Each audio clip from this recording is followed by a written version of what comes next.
Number one, panibagong pang-aabuso sa Kongreso po ang nasaksihan ng mamamayang Pilipino ng dalawang mga opisyal ng security sector. Ang isa retired or semi-retired at nasa pribadong buhay na, si General Wilkins, na dating Director General ng Philippine Drug Enforcement Agency sa panahon ni former President Rodrigo Duterte, at ang isa ay active na koronel ng pulis na may sakit at undergoing hospital check-up.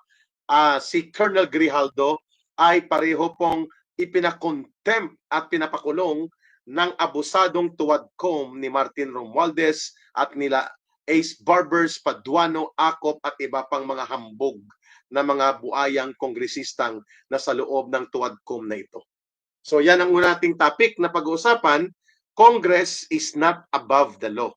And the abuse of contempt powers of Congress must be called out. And there must be a remedy for this. Kailangan po mapatigil ito. Kailangan pong ito ay batikusin ng mamamayan at hindi tayo titigil sa ginagawa nilang kabulastugan at katarantaduhang nag-aastang Diyos-Diyosan at hari-harian sa loob ng Kongreso at nilalabag at nilalapastangan ang mga fundamental na karapatan ng individual na mga mamamayan, lalo pat kapag ikaw ay naimbitahan na isa sa kanilang so-called resource persons, pero pag ikaw ay tinarget na nila at may plano sila sa iyo, kinakatay ka nila, ang iyong mga karapatang konstitusyonal ay nawawalan. Ayun. So pag-uusapan natin yan sa unang bahagi ng ating talakayan. Number 2, itong reklamo ng komunistang teroristang sponsor ng armed terrorism ng NPA at opisyal ito ng Communist Party of the Philippines na nagkukunwaring party list lang siya. Si convicted criminal Franz Castro sa kasong child abuse ay nagreklamo ang grupo nila kaninang hapon yata ito na may nagpuputok daw na baril ng baril na isang pulis allegedly sa Taguig area dahil may event daw doon si CPP, NPA, NDF, Orban Cadre, Infiltrator in Operative Franz Castro. So pag-usapan natin anong gimmick ito, anong kadramahan ito, ano na naman ang gusto nilang publicity gimmick upang mabigyan sila ng focus sa media mileage nila. Yan.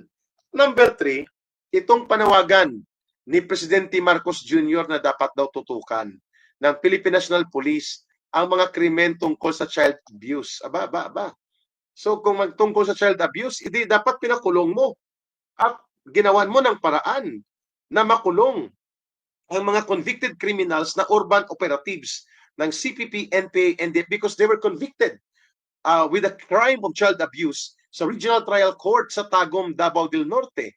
Pag-usapan natin yan, including daw ang mga cybercrime related na mga krimen sa ating bansa. Child abuse, Wow, totoo ba ito, Mr. Marcos? Parang okay, Parang nasa, kumbaga sa mga termino ng psychology at psychiatry, parang nasa lucid interval, Pag sinabing lucid interval, walang amats. Parang okay. Uy, biro lang yun, Walang amats. Parang okay, kaya lucid interval. Ayun. Tingnan natin. Ihimay-himayin natin kung aabutan ng ating talakayan dito sa Ka-Eric Views, Talakayang Bayan. At ang pang-apat po ay doon sa huling bahagi, yung ipinahayag ni Vice President Sara Duterte na ang pinakaabusado na may pinakamalaking pundo na hindi nga confidential fund, subalit ay parang mahigit pa sa pagiging discreet at sikreto sapagkat itinatago nila kung paano at bakit certification by liquidation lang ang ginagamit nila dito sa extraordinary fund na mayroong component ng miscellaneous and other operating expenses. Pag-usapan natin yan, including ang tinumbok ng ating Vice Presidente na ang pinakamalaking confidential fund na hindi na halos binubusisi ng Commission on Audit at pati ng mga tuwadkom group na ito ay hindi nila pinapansin ay ang kay Mr. Marcos sa Office of the President. Number 1, topic natin. Hindi po tama at dapat mapatigil na po ang pang-aabuso sa tinatawag na contempt powers ng Congress. Bagamat nasa kapangyarihan nila yan, hindi dapat yan basta-basta ginagamit para kuhanan at i-deny ng kanilang kalayaan ang mga individual na mamamayan. Lalo pat sila po ay hindi mga convicted. They are only invited there as resource persons. And as resource persons, dapat maintindihan din nating mga kababayan na kapag pumunta tayo sa Kongreso, ito ang giniit ko last year sa harap nila. The constitutional right of every citizen, no matter inside or outside of Congress, ay hindi po yan pwedeng mawala. Yun ang binabanggit ko. Is Congress above the law?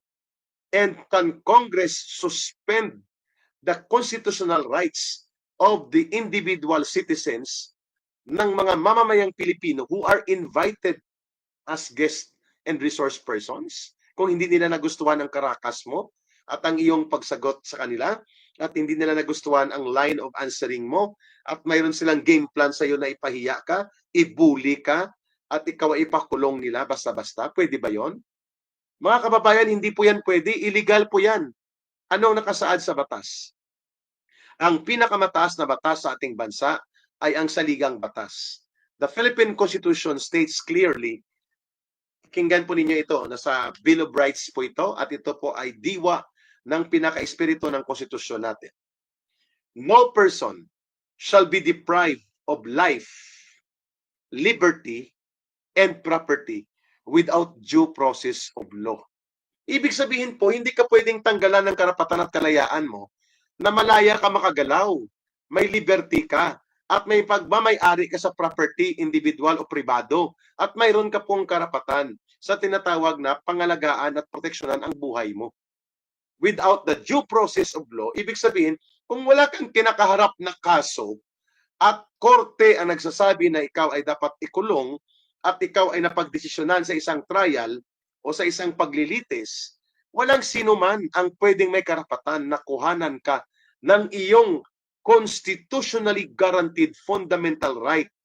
Sa loob ka man ng Kongreso o sa labas ng Kongreso, sa loob ng Senado o sa labas ng Senado, no person shall be deprived of life, liberty, and property without the due process of law. Itong kulukoy ng mga abusadong congressman, lalo na itong hambog na kalderong NPA, na sinipa ito ng NPA dahil nga ito'y naging bodyguard ng mga sindero, at tinarget din ito ng NPA na i-assassinate, hindi lang siya inabot. Ang inabot ng NPA nung nasa National Operations Command po ako, intelligence unit ako ng NPA, intelligence officer, ay ang kanyang boss na si Arturo Tabara, na dyan inabot sa may SM Fairview sa Quezon City, sa may parking lot. Itong si Paduano po, ang unang operations niya nito nung nasa NPA pa siya, noong mga dekada 80, ay inutusan sila ng pamunuan ng CPP, NPA, NDF sa Negros, sa Bacolod, na magbira ng mga pulis o ng mga PC, Philippine Constabulary. At nautusan siya na birahin ng isang pulis na nakadistino dyan sa may Paglaom Sports Complex sa Bacolod City. So 3-man team sila. Siya ang birador, may dalawang backup. Nang nakita na nilang target nilang pulis, bibirahin na nila. Paglapit ni Paduano na bumunot siya ng 45 niya na baril, nakalingon ang pulis at bumunot din ng baril, mga kababayan. Sa sobrang pagnerbyos ni Paduano, nabitawan niyang 45 niya.